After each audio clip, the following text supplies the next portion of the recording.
program, the mentor coordination. But I was wondering if you could just give a little more detail regarding the typical roles and duties of all these positions, so that we are easily like able to make our mind frame our answers also as to what is a good fit, and understand it for ourselves, which of these positions are a good fit for ourselves. Yes, that's a great question. So just summarize your question that you want me to just explain sort of like what's the day look like for these chairs, so you can make up decisions for what positions you want to apply. Perfect. Yeah. Yeah. So mentor coordination chair, maybe I'll just start with this then. So one thing, or from a day-to-day job, then first of all, you want to make up the strategies and the plans of what, for example, what I said is going to two directions, the schools and professionals. So would that be that would be part of the strategy. So as the chair, the head, you would make up the strategy. So we can all have group meetings, but you'll be making the decisions. You can take control of it, and to see what professors you want to reach out. That will consist of writing emails for sure, but also like you want to set up coffee chats with industry professionals asking for their mentorship, stuff like that. So that would be a really great way for you to kind of hone in your networking skills. And also it could be a way for you to reach out to industry professionals that you see as a great resource. Yeah. So go ahead. Because right now I'm also like a part of an organization called the Greater Vancouver Board of Trade. And I'm in there in a program that they organize called Leaders of Tomorrow, which essentially is based on the concept of mentorship, and where every student who gets qualified, like admitted into the program, is paired up with an industry professional for a year, and we like have subcommittees in that program also, and I'm part of the outreach committee, and that's what I was thinking that that could be also part of, if you want to spearhead this chair. Is that the right word? if you want to be the chair, that's definitely a strategy you can work on. So for me, I'm just giving examples, but that would be the department chair's decision to make. Right. So yeah, I think that would be a great experience that you can bring from the other organizations. That would be really helpful as well. Yeah, basically we are trying to spread the word of our branch. Yes, exactly. Yeah. And for legal department, there are a huge commitment for setting up legal entity, and from that, that will probably expand it to doing certain degrees of research of how to set up this branch, and also in terms of working with the schools. I wouldn't say the founding club team, but it's definitely there would be a lot of communication between the legal department and the school, and potentially the cities or provincial level. And the finance department's in charge of all the money duties. And so there are so two parts. One is setting up a bank account for our own organization, but also for finance, we'll also oversee fundraising, stuff like that. And so maybe eventually, if we set up successfully, there would be a marketing chair as well, but that would be that probably could be something we can talk about during our board meeting eventually. And so finance is dealing with all the money matters, and there will be a lot of I would say logistics, setting up, stuff like that. And client acquisitions are a lot of things about networking and setting up relationships and acquiring companies who want to seek consultancy in the future, and also building up long-term relationship with those companies. And yes, development and recruitment chairs are focusing on recruiting. There are two parts. First is recruiting what we have left for our funding team, and also the first year funding term, I would say. But also recruitment chairs really important thing is to find our, what's that called, the successory, and those people who will eventually, we will need to train them, and eventually maybe a year or so later, they will be able to take the initiative or take the lead. Things like that. So development training materials, and also recruitment, and recruitment chair will also be part of the marketing. So that's why I didn't put the marketing right now, because right now, since we're just establishing, every chair is spreading out the words. So marketing is on everyone's shoulder. Yeah, and the funding team generalist is, so I put there so people can, whoever's are interested will be able to join. But for right now, maybe we can fill up the roles first, and whoever's are not able to fill up those roles will go into a generalist. Right. Yeah. Yeah. Thank you so much for that. And like you mentioned, connecting with the companies or other clients in the future who would need consultancy services.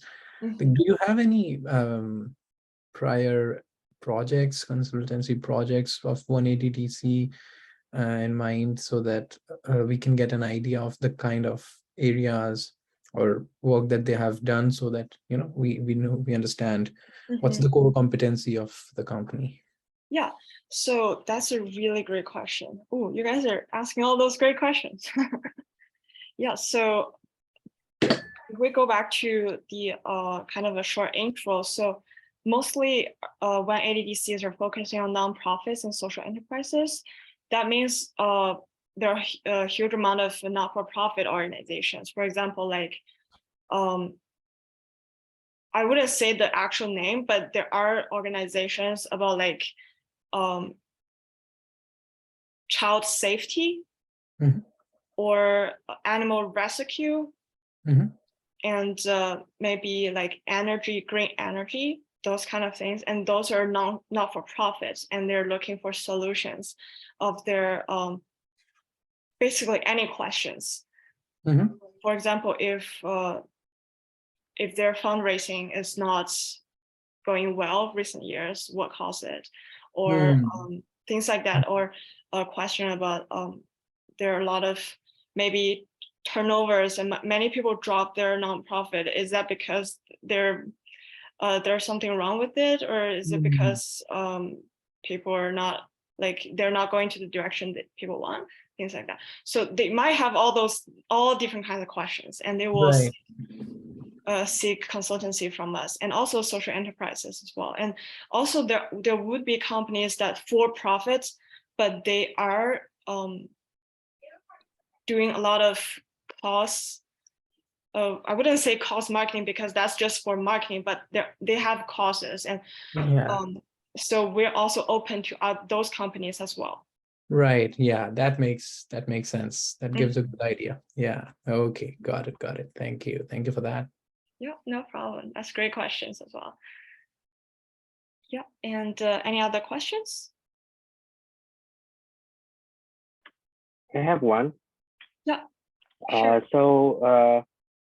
Are the positions like the chair and the founding team generalist, are they are those people the actual consultants, like deep in the weeds to figure out the problems and solve the problems? Or are they just like the backbones of the organization and they don't do the subject matter expert? Okay, that's a great question. So for these chairs, we will fill in these chairs first as the backbone of the organization. But then when we start the consultancy, this would be, I would say, the operation, or like you said, backbone of the organization. But if you're interested in going to consulting, then you will also be part of the consulting team as well. But for right now, because we're just setting up everything and we need to present to 180 DCs that we have the competency to actually run this organization, we need to fill up this backbone first. And after that, they will have a accelerated onboarding program. And that is when they will train us not only just running an organization, but also running a consultancy organization. So they will actually teach us how to be a great consultant. But also for those mentor coordination, like for those mentorship that we eventually will build from the outside organizations from the school, we can always have people coming in to do workshops, stuff like that. Because before before we consider everything else, we are student-led consultancy. So we are expected to provide the degrees of quality of work that meet as high as we can get. But yes, we're not consultant from the Big Fours or the MBBs. So, but we will reach the standard of what the 180 DCs are setting to us. If that makes sense. And if you're interested in being a consultant, then that's definitely what you should be involved right now, because as the funding team, not only we're able to just make decisions of how we run the team or how we run the branch, but also we make the decisions of what clients we want to acquire and want to build up long-term relationships. So if you're interested in going to energy or finance in the future, maybe we can start to take clients from the finance industry or energy industry as students, if that makes sense. Okay.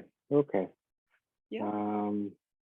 My last question is about the approval process, or like the approval criteria of the headquarters regarding our club.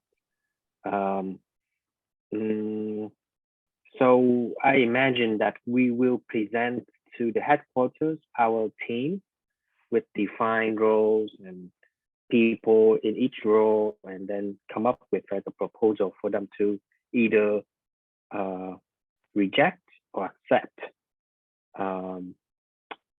Is there any criteria that we get from the headquarters team, so that the reason I'm asking this question is I don't know the process, how long does it take, and what can we do if we don't qualify yet for the like to start a club? Then what do we do? Could you repeat the last part of your question? What like when we present to them our club structure and proposal and role and defined roles, what would we do if we don't get approved immediately from the headquarters? Do we need to scrap our plans and restructure our plans again, or what do we do in that step? Yeah, that's a great question. So after the submission of the plan, so right here, then we will actually be contacting with the growth team. So they will help us to they will kind of guide us through. So they will tell us if this is our plans are good, our strategies or plans are okay to proceed, or maybe need some revise. And they will provide guidance also through the interview as well. So it's not just like we present our case and they say, no, you can't, and then that's it. So definitely not like that. Okay, and also like they wouldn't, so their main idea of this whole interview is see our competency and see our commitment and see if we are the right people to start it. It's not just just looking at whether that because they can't just predict if we're gonna be good or fail or anything. So that's why they will have this accelerated program to see if they see us has the potential, then they will send people to train us to actually make this alive. Right. And Bella, do you have a rough timeline in mind for sending the team application form? Yes, December 16th.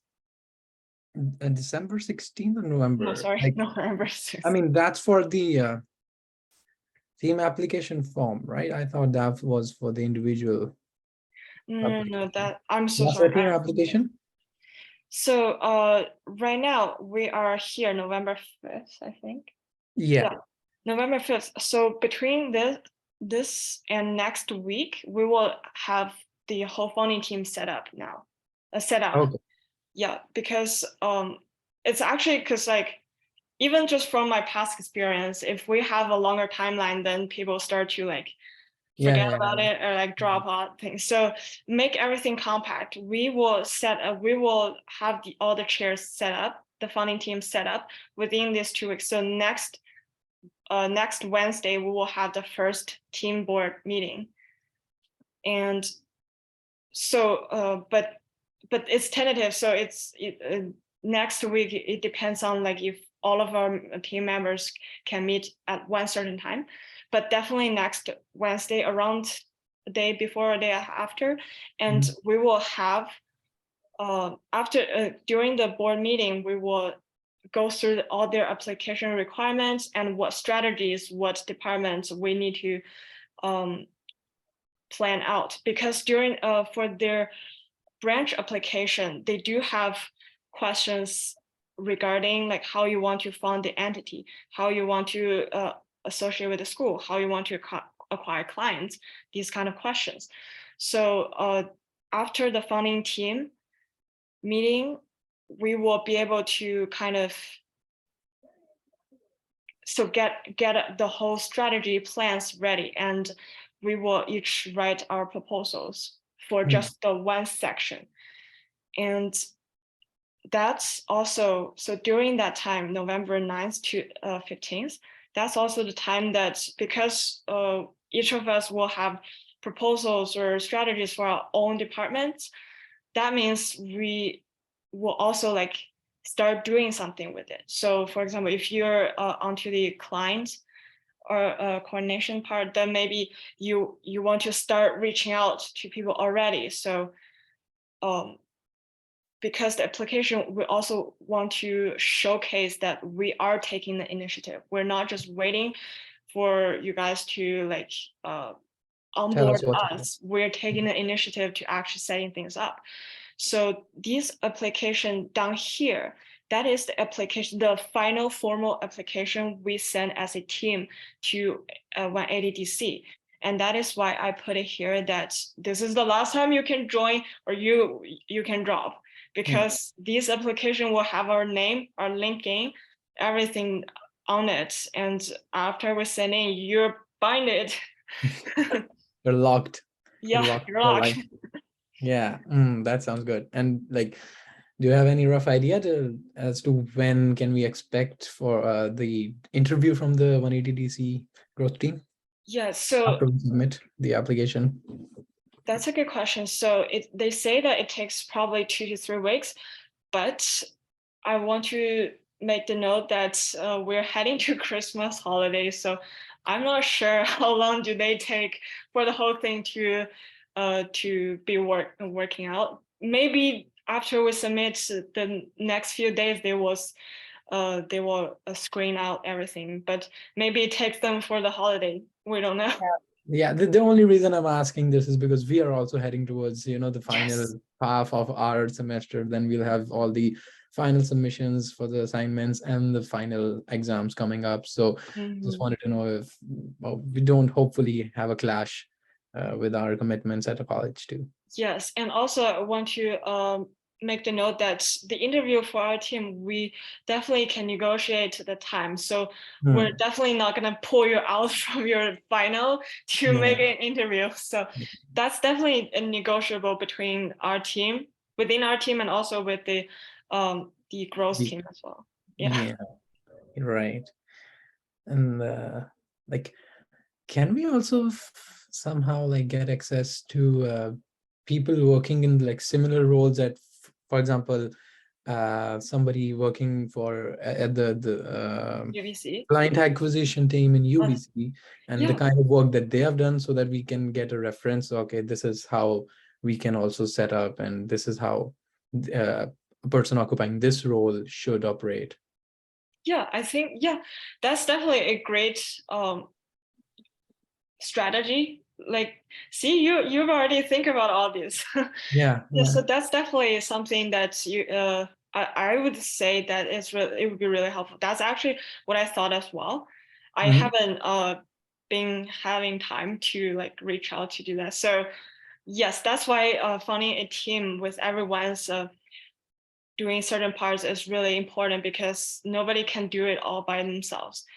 And also, I want to say that even with the chairs, I'm making a proposal that the chairs are able to acquire more people's to help them as well. Yeah, so I think that would be a great way to kind of spread out the word, and also more people to help us to set things up. So yeah, and for you guys who are going to eat one of the chairs, you guys can definitely think of if you want to recruit more people per se. Yes. Yeah, because right now all these positions, although you have given us a fair bit of a description of every chair position, but it's still sort of abstract. And if we can get access to what people in similar roles are doing at other universities and colleges, we'll have some like context of the kind of role and kind of duties that a particular role comes with, and accordingly we can make a plan for and proposal also for the growth team. Yeah, that's a great great thought. And also, I want to say that for all of the other chairs as well, you guys can also reach out to people in a similar shoes to ask them if they have any thoughts on that, because I do believe that whole process would also be a great learning experience and also networking experience.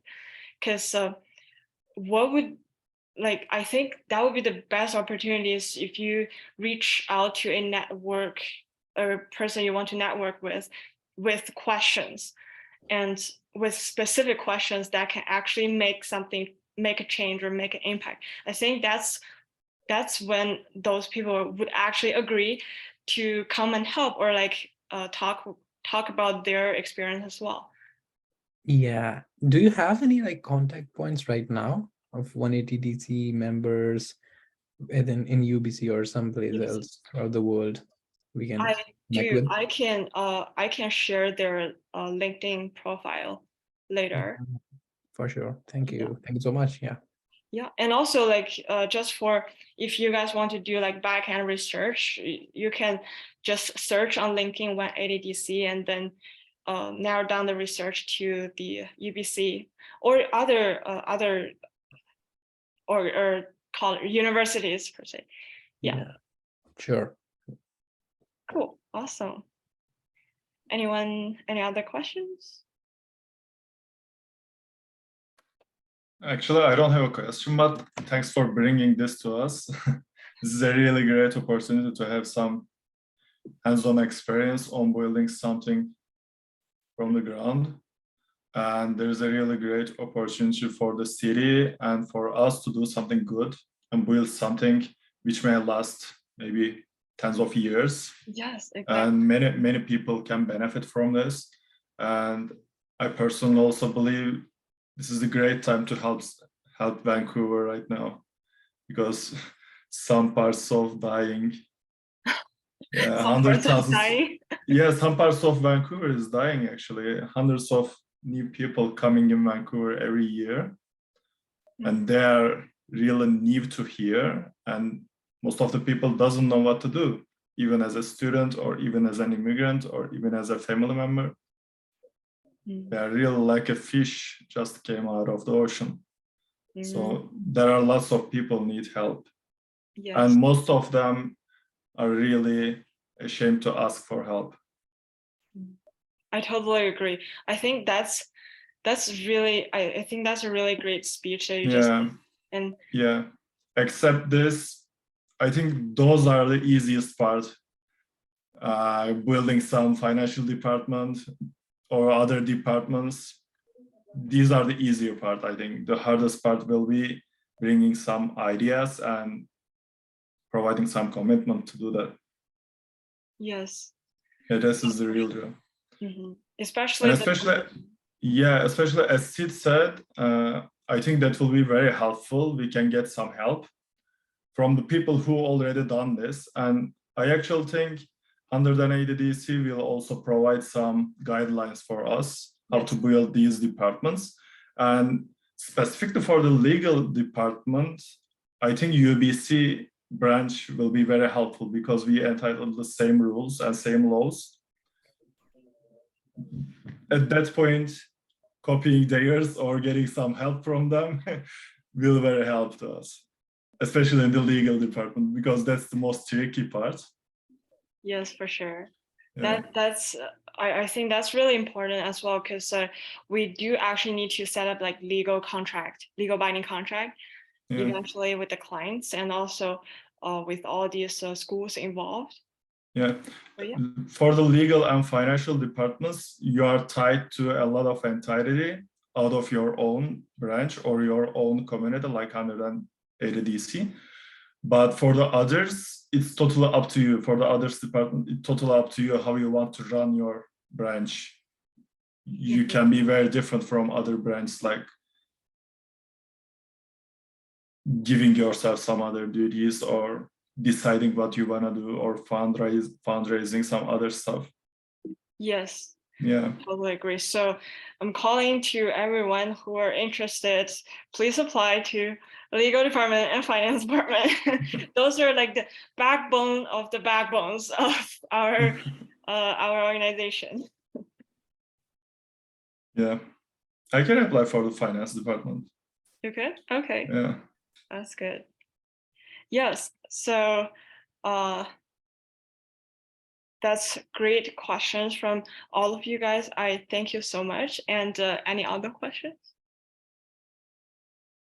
Cool. Good. And so you can, for you guys, since you guys are already in the WhatsApp group, you guys can ask me any questions in the WhatsApp groups. Also, you can send me emails or add me on LinkedIn for those who are watching the videos on YouTube right now. Or not right now, eventually. Yeah, cool. All right. Thank you so much, everyone, for attending. And thank you. Thank you. I will stop recording. Cool. All right. Great job, guys. I'm so excited for this. And yeah, because I know it takes so much trouble and all those works to set up everything. Like, for example, Silverseed, one of you mentioned, so I set it up as a business venture back in LA, 2019, and I had help with from a IT director from Disney. Is working on like technology, and I was mainly doing the client outreach and all those like building network stuff. And turns out that the hardest part is actually setting up the legal stuff. Yeah. Eventually I turned it to the nonprofit here based in Vancouver. Yeah, I think nonprofit works better.